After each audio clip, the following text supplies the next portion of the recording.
Okay, so here I wanted to work on what's known as a sample mean question. The slight difference is, yes, they'll give you a mean and a standard deviation and they'll ask you to calculate a probability. However, the things that you've got to look out for are the word sample and mean. Okay, so whenever one of us refers to a sample mean probability question, this is what we're looking out for. We're looking for a sample being taken, and the probability we're going to calculate is based upon a sample mean.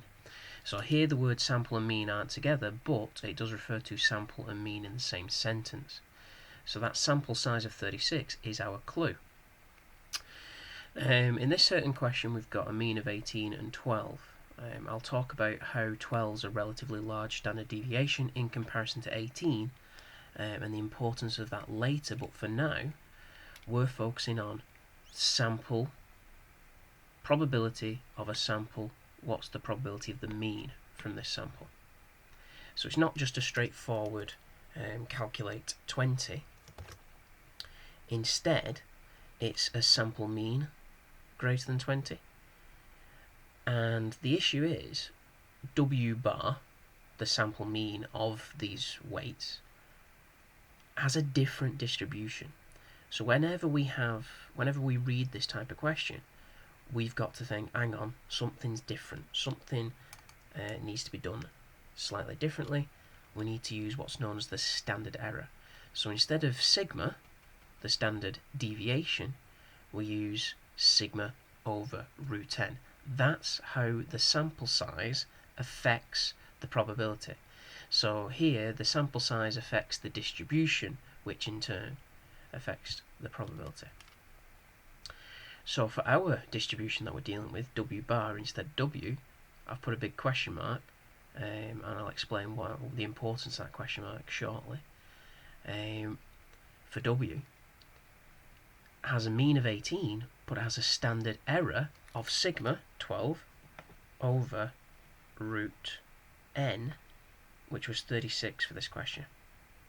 Now that comes out quite nicely, but when we get to our calculator, so we're going to go into the stat mode, distribution, normal, NCD, and we're going to use sigma as yes 12 but over root 36.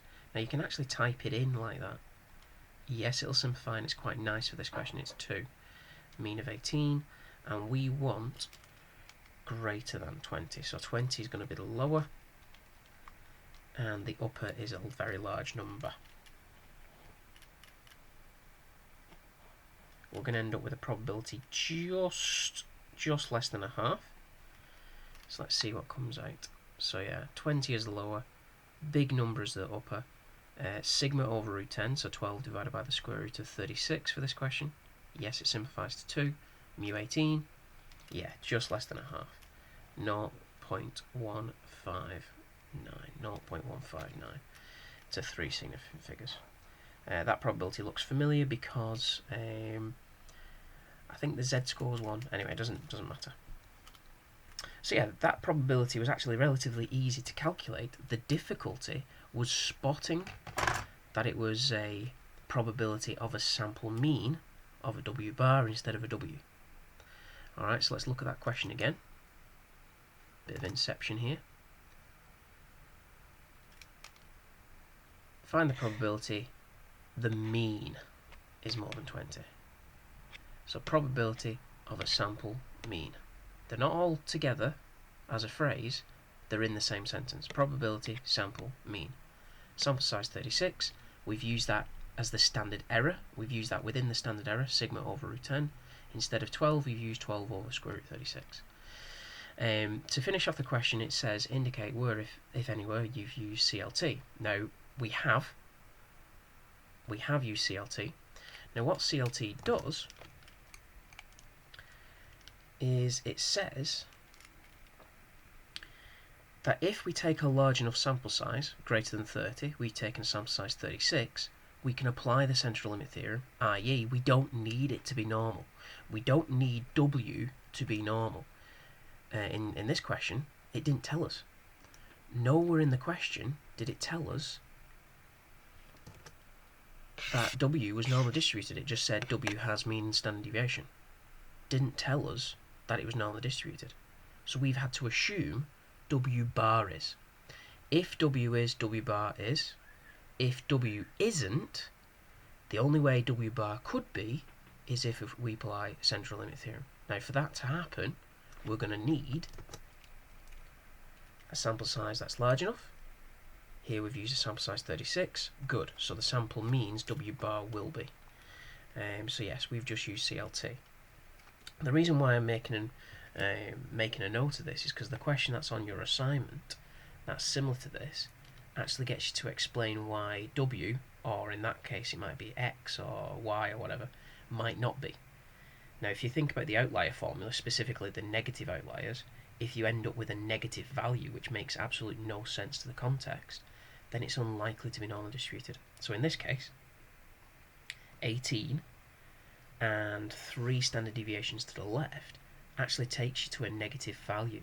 Now, talking about weights and negative weights, that makes absolutely no sense to the context. So W is unlikely to be normally distributed. Alright? But if you look at the standard error, you can go 3 standard errors to the left, and that's still positive. Alright, so W bar might be. In fact, W bar will be, in this case, because we took a large enough sample size, therefore we can apply the central limit theorem. Hope you found this example useful. I will put a caveat at the end saying this is one of the toughest concepts to get your head round in the whole of A-level statistics.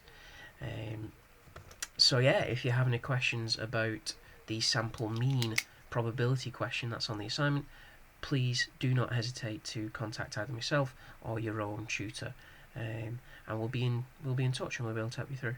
Alright, good luck.